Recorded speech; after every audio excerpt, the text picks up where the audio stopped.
Olá, começamos aqui a nossa segunda aula sobre o tema reforma tributária aqui no nosso canal no YouTube. Muito importante nessa segunda aula fazer uma rápida lembrança da primeira, né? Na primeira nós falamos da carga tributária nacional, mostrando que o produto interno bruto no Brasil alcança 6 trilhões de reais e a arrecadação de tributos perfaz em torno de 2 trilhões, né? Monta o valor de 2 trilhões de reais. Então, eu produzo 6 trilhões na economia, extraio dessa economia, retiro o dinheiro da sociedade, em torno de 1/3 deste valor, para a cobrança de impostos, taxas e os mais diversos tipos de contribuições, né? O que a gente vai fazer nessa segunda aula? A gente vai observar aqui no slide.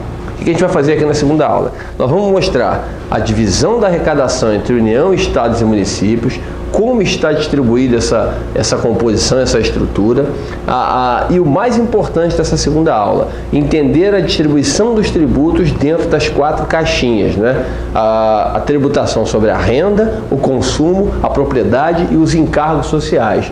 A cobrança de impostos, taxas e contribuições, ela tem 4 objetivos. Ou você tributa a renda da pessoa, ou você tributa o consumo de bens e serviços, ou você tributa a propriedade dessa pessoa, ou você cobra encargos sociais relacionados à atividade laboral, à atividade de trabalho. Então, esse é o objetivo principal dessa aula. E no terceiro tópico, a parte finalzinha da aula, o que parece, mas não é tributo. Aquilo que tem características de tributo, mas na verdade não representa o tributo. Tá bom? Vamos lá, alegria!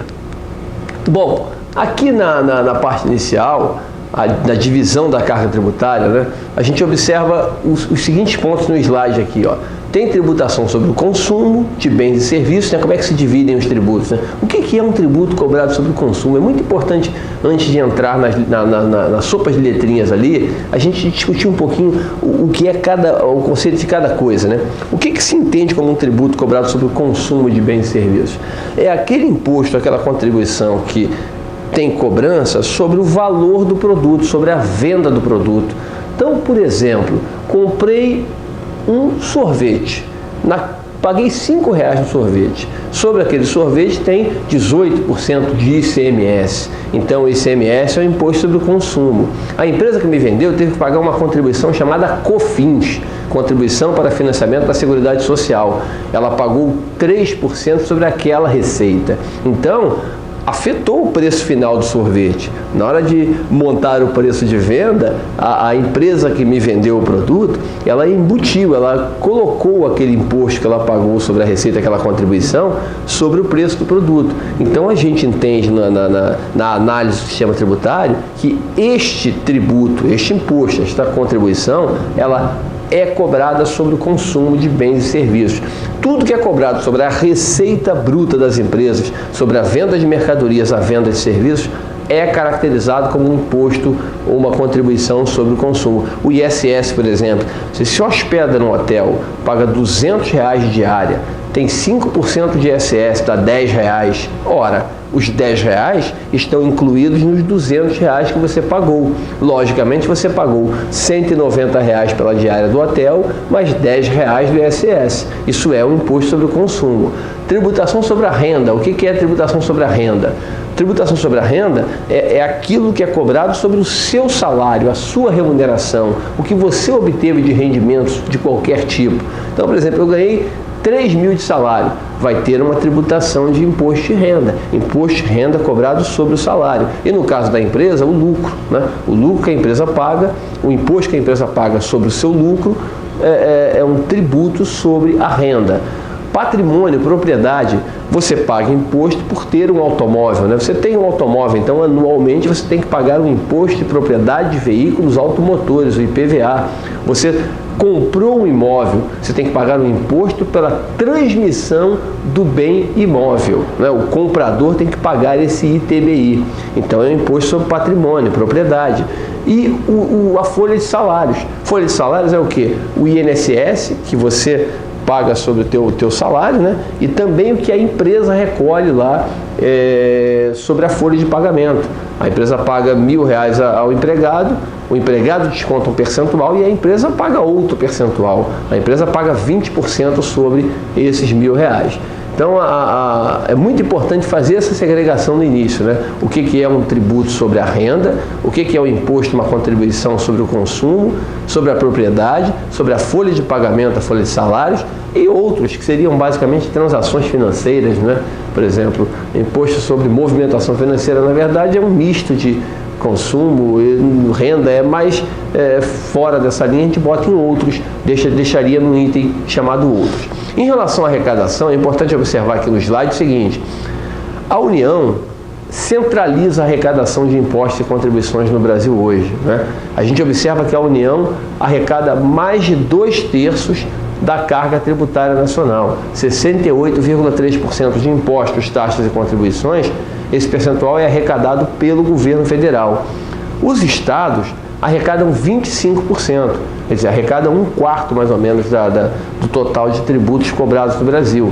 E os municípios arrecadam somente 6,4%. Por outro lado, em relação a ficar com o dinheiro, né, a União fica com 58,1%. Olha que interessante. Ela arrecada 68,3%, mas fica somente com 58,1%. Ela destina 10% do percentual que ela arrecada para os estados e municípios. Destina obrigatoriamente, não é porque ela quer não. Ela manda dinheiro para os estados e municípios de forma voluntária, espontânea, mas não está aí na conta. Nessa conta aí só tem o que ela manda de forma obrigatória e impositiva, e nós vamos ter oportunidade de ver isso nas próximas aulas, os detalhes disso nas próximas aulas. Os estados, olha que maluquice, os estados arrecadam 25%. Eles mandam dinheiro para os municípios e recebem dinheiro da União. Quer dizer, no final eles ficam com 24,4%.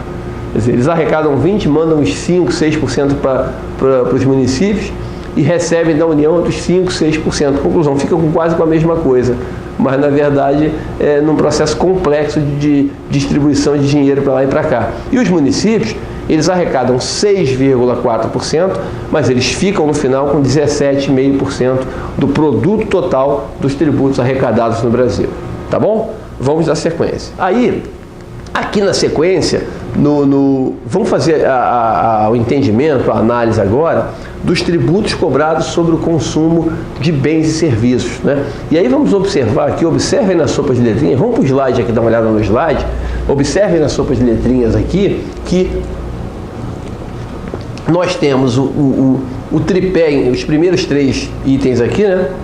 O tripé IPI, ICMS e ISS. Um imposto cobrado sobre, os 3 cobrados sobre o consumo, né? Mas um federal, o IPI, um estadual, o ICMS, e um municipal, o ISS. Olhem que coisa interessante. O IPI é cobrado sobre a industrialização. Então você vendeu um produto industrializado. Por exemplo, a indústria vendeu um leite condensado, a Nestlé lá. Ora, leite condensado ela fez juntando açúcar, leite, né, a embalagem lá que ela colocou e alguns outros elementos ali. Isso é industrialização, tá? Isso é industrialização. Na venda desse produto ela paga o IPI, Imposto sobre Produtos Industrializados, cobrado por fora, acrescido no preço. Também ela paga o ICMS, que é o imposto estadual cobrado na circulação e na produção. Quer dizer, a indústria vendeu o leite condensado, ela paga, além do IPI, ela paga o ICMS, porque ela vendeu um produto sobre a produção. O comércio comprou, depois revendeu o produto, ele vai pagar novamente o ICMS, logicamente que ele vai pagar pela diferença, né, entre o que ele comprou e o que ele vendeu, mas ele vai pagar o ICMS, porque houve a circulação da mercadoria. E é interessante no final que você comprou o leite condensado, foi você que pagou, fui eu que paguei o ICMS embutido no preço, né, colocado no preço, tanto o IPI quanto o ICMS. Né? Isso é que é o importante do conceito, imposto sobre produção, sobre consumo.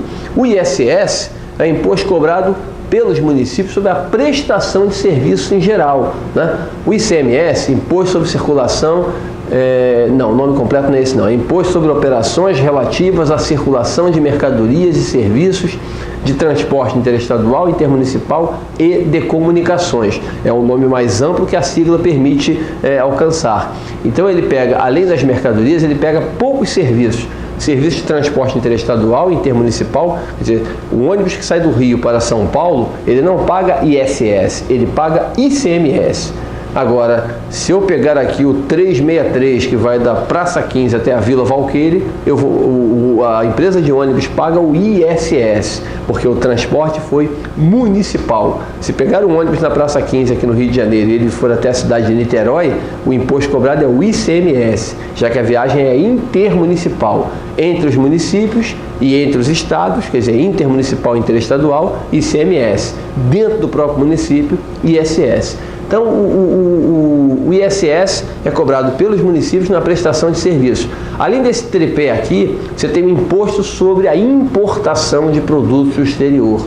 Toda vez que eu importo um produto do exterior, eu pago imposto de importação, né? Há um acordo firmado na Organização Mundial do Comércio, na OMC, de que a tributação tem que ser adiada para o momento do consumo. Então, o país que vende mercadorias para outro país, ele não cobra impostos, tributos sobre o consumo, ele não cobra, ele adia a tributação para o momento do consumo. Logicamente, tanto é que vocês não estão vendo o IE ali. O imposto sobre a exportação, ele existe, como eu falei na primeira aula, ele existe, está criado, o fato gerador existe, a base de cálculo existe, mas a alíquota é zero, não tem cobrança. Por outro lado, tem cobrança de imposto de importação. Então, quando eu importo um produto do exterior, eu pago automaticamente o II, o imposto sobre a importação, que, claro, afeta o preço final dos bens e serviços. Se você comprar piso, revestimentos, né, para você fazer ali a obra na sua casa, muitos deles são importados. Você vai verificar ali na composição do preço que tem um pedaço do preço que foi o imposto sobre a importação, e claro que o comerciante fez a repercussão, quer dizer, embutiu no preço para cobrar do consumidor final na hora da venda. Além do tripé IPI, ICMS e ISS, do imposto de importação, nós temos duas contribuições federais cobradas sobre a venda de mercadorias e a prestação de serviços, sobre as receitas em geral das empresas. O PIS, Programa de Integração Social, e a COFINS, Contribuição para Financiamento da Seguridade Social. Os dois têm a mesma lógica, a base de cálculo praticamente igual para a maioria dos setores, né? A venda de mercadorias e a prestação de serviços, a receita da empresa total, a receita da empresa, né? O que a empresa obteve de receita na sua atividade empresarial. As alíquotas são diferentes, dependendo do tipo de empresa, né? Mas por que você não junta? Por que o PIS e a COFINS não viram um imposto, um tributo só? Por que tem duas contribuições? E por que isso não é imposto? Por causa disso aqui, ó, porque o PIS é federal e sua arrecadação vai para o Fundo de Amparo ao Trabalhador, vinculado ao Ministério do Trabalho e Emprego. O Fundo de Amparo ao Trabalhador, ele tem como objetivo pagar o abono anual para os empregados, para as pessoas que têm remuneração anual, mensal, até 2 salários mínimos. Então, a pessoa que ganha hoje, em 2017, até R$ 1.874, ela tem direito anualmente a receber um salário mínimo a título de abono. E de onde sai esse dinheiro? Ele vai na Caixa Econômica lá e pega o abono anual perto do seu aniversário. De onde sai esse dinheiro? Sai do Fundo de Amparo ao Trabalhador. O dinheiro vem do PIS. Outra coisa, ele ficou desempregado, ele vai lá dar entrada no seguro-desemprego, né? Ele vai receber o seguro-desemprego. Quem paga o seguro-desemprego? O dinheiro vem do Programa de Integração Social, dos recursos arrecadados pelo PIS / PASEP. PASEP é o PIS do setor público, né? Programa de Formação do Patrimônio do Servidor Público. E aí, outro detalhe interessante é que o FAT representa o funding do BNDES, né? A captação de recursos do BNDES. O banco privado, ele capta recursos com caderneta de poupança, conta corrente das pessoas físicas. O Banco Nacional de Desenvolvimento Econômico e Social, ele capta recursos do tributo, né? O principal passivo dele, a principal obrigação que ele tem é com o Fundo de Amparo ao Trabalhador. Ele recebe anualmente 40% da arrecadação do PIS / PASEP, e esse dinheiro ele coloca na economia, né? Financia empresas, atividades das mais diversas, e retorna esse dinheiro para o FAT pagando juros anualmente. A COFINS, por que ela não se junta com o PIS? Porque Porque o dinheiro da COFINS não vai para o Fundo de Amparo ao Trabalhador. O dinheiro da COFINS vai para a Seguridade Social. O que é Seguridade Social? É a combinação de três ministérios: Saúde, Previdência e Assistência. Então o dinheiro arrecadado pela COFINS, teoricamente, tem que ir para a Seguridade Social, Saúde, Previdência e Assistência. Eu não poderia destinar, teoricamente, mais adiante a gente vai entender porque eu falo muito teoricamente, né? Nesse caso aqui, teoricamente o dinheiro deveria ir totalmente para esses ministérios, integralmente. Tem a DRU, Desvinculação das Receitas da União, que não permite que vá tudo para a Seguridade. A gente fala disso mais adiante em outra aula. Então a COFINS e o PIS não são unificados por causa disso. Tem também a CID, Contribuição sobre a Intervenção no Domínio Econômico. Como tem tributo, né? O que é a CID? É um tributo federal cobrado sobre a venda e a importação de combustíveis. Olha que interessante. Você compra gasolina no posto, né? Não foi o posto que pagou, a refinaria que pagou lá em cima. Mas saiba que 10 centavos do litro de gasolina que você comprou, que eu comprei, foi correspondente a CID Combustíveis, né? A alíquota sobre gasolina é 10 centavos por litro, não é o preço de venda que interessa o litro. 1 litro de gasolina, 10 centavos. Pô, eu botei 40 litros ontem. Você pagou R$4 referente a CID nesses 40 litros de gasolina que você colocou no carro. Então a CID, qual é o objetivo dela? Intervenção no domínio econômico.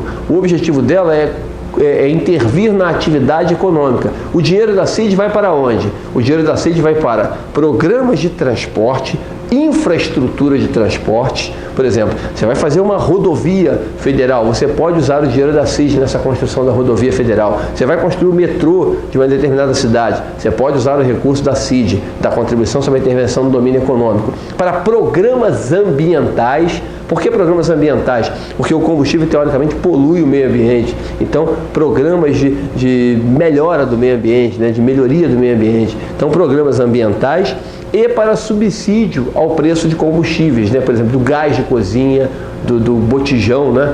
O botijão de gás, teoricamente, é para a população com menor renda, teoricamente. Então, o preço do botijão ele pode ser subsidiado pela cobrança da CID. Você pode cobrar a CID sobre outros combustíveis com o objetivo de reduzir o preço do botijão, do gás botijão, né? Do óleo diesel, por exemplo, né, que atende muito o comércio. A entrega de mercadorias também pode ter subsídio e por aí vai. Além disso, tem o IOF. IOF é um nome muito grande, tá? Imposto sobre operações de crédito, câmbio, seguro e operações relativas a títulos e valores mobiliários. Crédito, comprei financiado, pago IOF. Troquei moeda, câmbio, pago IOF. Contratei um seguro de carro, por exemplo, pago IOF. E apliquei dinheiro no banco, pago IOF. Títulos e valores imobiliários. É que se você aplicar e a aplicação ultrapassar um mês, a alíquota do IOF cai para zero. Então quase a gente não vê esse IOF TVM, títulos e valores imobiliários. O IOF seguro é largamente cobrado, o IOF câmbio tem a alíquota de 1,1% aí sobre qualquer troca de moeda que você faça, e o IOF crédito é em torno de 1,8%, 1,9% ao ano que você paga sobre o valor financiado. Se financiou um automóvel, você automaticamente pagou o IOF e claro que ele encareceu o preço da compra do automóvel. O carro ficou mais caro porque você pagou IOF no financiamento. Quer dizer, você pagou ao banco, o banco é que é obrigado a recolher, mas ele cobrou o IOF ali no financiamento, tá? Além disso tudo, ainda tem o INSS, que eu botei interrogação aqui, porque por que INSS? INSS não é sobre encargo social? Sim, mas alguns setores, eles pagam a contribuição para a Previdência Pública, para o Instituto Nacional de Seguridade Social, eles pagam sobre a receita, né? Então não interessa quantos empregados ele tem, quanto ele paga aos empregados. Interessa que ele paga um percentual da receita bruta para o INSS, tá bom? Então olha como tem tributo, gente.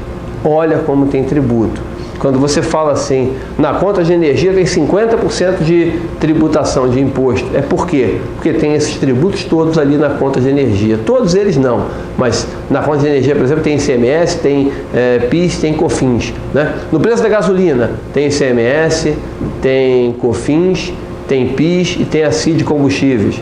O Nescau que eu comprei no supermercado, lá a latinha de Nescau, tem IPI, que teve industrialização, tem ICMS, tem PIS, tem COFINS, e se tiver algum componente importado no meio do caminho aqui, tem o imposto de importação. Quer dizer, é muito tributo, é muito imposto. Tá? Vamos adiante, passar um pouquinho mais aqui. Aí, na divisão de tributos, a gente vê o seguinte, a renda, que está aqui no finalzinho do slide, né? A renda no Brasil, o que é renda? A renda é, de novo, lembrando, é o lucro da pessoa jurídica e a remuneração da pessoa física, né? A renda é tributada de duas formas. A pessoa física paga só imposto de renda, sobre o salário, sobre as aplicações que ela tem. Já as empresas, elas pagam imposto de renda e contribuição social. Quer dizer, a empresa, imagine, uma empresa tem um lucro de 10 milhões de reais. Aí você fala assim, a alíquota vai ser 34%, ela vai pagar 3 milhões e 400. Tá, mas como é que ela paga 3 milhões e 400? 2 milhões e meio ela paga de imposto de renda. E 90 ela paga de 9%, né, 900 mil, ela paga de contribuição social, CSLL. De novo, contribuição social sobre o lucro líquido. Pô, mas por que ela paga os dois? Por quê? Porque o imposto de renda acompanha o orçamento e tem destinação para os estados e municípios. Nós vamos ver isso na quarta aula, na verdade. E a CSLL? A CSLL não. A contribuição social vai para a Seguridade Social.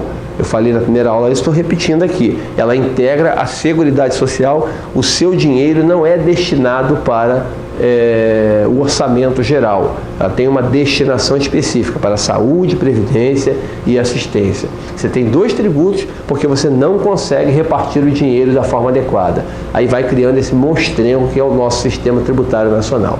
No patrimônio, a tributação sobre o patrimônio ela é concentrada na União, nos estados e municípios, perdão. A União hoje ela tem o ITR, Imposto sobre a Propriedade Territorial Rural, que você paga sobre o imóvel rural que você possui, paga anualmente sobre o imóvel rural que você possui. Só tem um detalhe, o ITR, ele é da União, legislado pela União, mas os municípios teriam direito a metade desse ITR, a União seria obrigada a mandar metade do dinheiro para o município, só que existe um dispositivo na Constituição que permite que o município realize um convênio com a União e, mediante este convênio realizado pelo município, o município passa a cobrar, arrecadar e fiscalizar o ITR. Pô, mas vai ter esse trabalho todo para quê? Para ficar com o dinheiro todo. Vocês entenderam? Quer dizer, o município passa a ter o trabalho de fiscalização. Você fala, por que não transfere logo o imposto para o município? Não, esse é o modelo ideal. A arrecadação, o controle, a fiscalização é do município. Mas o dinheiro não, a legislação, a lei, ela é federal. O município não pode inventar lei, alíquota, normativa específica, obrigação acessória, nada disso. O município pode somente cobrar, arrecadar e fiscalizar e ficar com o dinheiro todo. A lei é federal. 2.200 municípios no Brasil participam desse convênio. Só para vocês terem uma ideia da relevância, no estado do Mato Grosso do Sul, todo mundo participa do convênio. Todos os municípios lá participam. No Rio de Janeiro, 30% dos municípios participam do convênio. Então não, é obrigatório, cada município decide se quer participar ou não, porque ao participar ele assume a obrigação de fiscalizar. Então eu tenho o ITR, tem o IGF, Imposto Federal de Grandes Fortunas, ele não foi regulamentado até hoje, está previsto na Constituição, não deve ser, é besteira cobrar IGF, eu falei isso na primeira aula, repito hoje, besteira cobrar Imposto sobre Grandes Fortunas. E aí nós temos aqui os 4 impostos sobre patrimônio que tem cobrança nos estados e municípios. O IPVA, o IPTU, o ITBI e o ITD. Vou falar rapidamente de cada um deles. O IPVA é o imposto cobrado sobre a propriedade de veículo automotor. Você paga imposto sobre propriedade de veículo automotor. Você tem um carro, tem uma motocicleta, você é obrigado a pagar anualmente o IPVA, uma alíquota sobre o valor do seu carro, da sua motocicleta. Então, isso é uma obrigação, o Estado depois repassa um pedaço desse IPVA para o município, metade dele, na verdade, para o município. O IPTU, interessante, tá? O IPVA não é cobrado, por exemplo, sobre veículo automotor aéreo nem marítimo. Então, você não paga IPVA sobre helicópteros particulares e sobre embarcações particulares. Isso é um negócio meio sem sentido, né? Paga-se sobre o carro, mas não paga-se sobre uma embarcação. Mas a gente vai falar disso mais adiante, na parte de propostas. O IPTU, ele é municipal, cobrado pelos municípios, sobre a propriedade do imóvel urbano. A mesma lógica do IPVA, só que no sentido de imóvel, né? Você tem um imóvel urbano e do ITR, mas imóvel urbano. Você paga, todo ano você paga um valor pela propriedade daquele imóvel. Tá? O ITBI, ele é cobrado pelos municípios, né? Quando você compra um bem imóvel. Você comprou um bem imóvel, você tem que pagar ITBI. Amanhã, quando você vender, você não paga. Mas quem comprar novamente vai ter que pagar outro ITBI. A alíquota hoje modal aplicada na maior parte dos municípios brasileiros é uma alíquota de 2%, né? Sobre o valor da compra. Nós temos também o ITD, que é o imposto, o nome é um pouco maior do que a sigla, né? E a sigla, às vezes eu uso ITCMD, a sigla é Imposto ITCMD, né? ITCMD. Imposto de Transmissão Causa Mortes e Doações Não Onerosas. É um pouco mais amplo que o ITBI, porque não é só imóvel, tá? Ele alcança qualquer bem teoricamente. É cobrado na herança, quando você transmite herança, causa morte, ou nas doações em vida. Quando você transfere um bem, patrimônio, né? Um imóvel, dinheiro que seja, né? Ou carro, você transfere um bem para uma pessoa, uma outra pessoa. Quem recebe tem que pagar. Se a pessoa que recebe não tiver dinheiro para pagar, o doador passa a ter a obrigação de fazer o pagamento do ITD. Tá? A alíquota máxima prevista na Constituição para o imposto sobre a herança é de 8%. Ele fica entre 4% e 8% no Brasil hoje. O imposto sobre grandes fortunas, como eu falei, não está previsto, mas não foi cobrado. Basicamente, nós temos esses 4 impostos aqui, IPVA e ITD dos estados, ITBI e IPTU dos municípios e o ITR federal, com aquele detalhe que eu falei que o município pode cobrar. Tá bom? Vamos adiante. Aí, encargos sociais. Olha como tem coisa aqui também.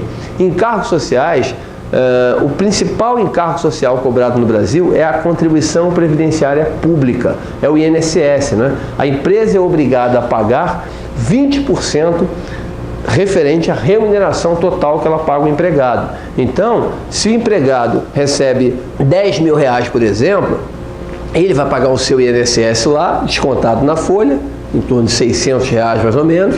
A empresa vai pagar ele 9.400, terá as outras deduções ali, e a empresa terá que pagar 2 mil reais a título de contribuição previdenciária pública, tá? A CPP. Então 20% é o INSS, o Fundo de Garantia por Tempo de Serviço, o FGTS é uma contribuição para fiscal, né? Para fiscal tudo junto, né? Para o fiscal. Ela é cobrada, arrecadada e fiscalizada, né?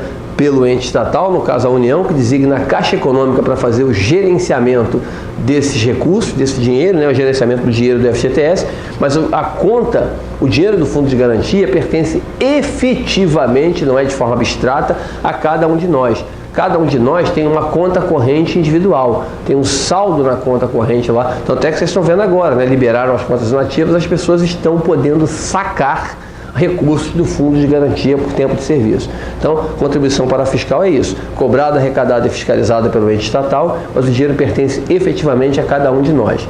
E, além do FGTS, nós temos as contribuições para o SESC, SESI, SEST, Serviço Social do Comércio, da Indústria e do Setor de Transporte, com um percentual de 1,5%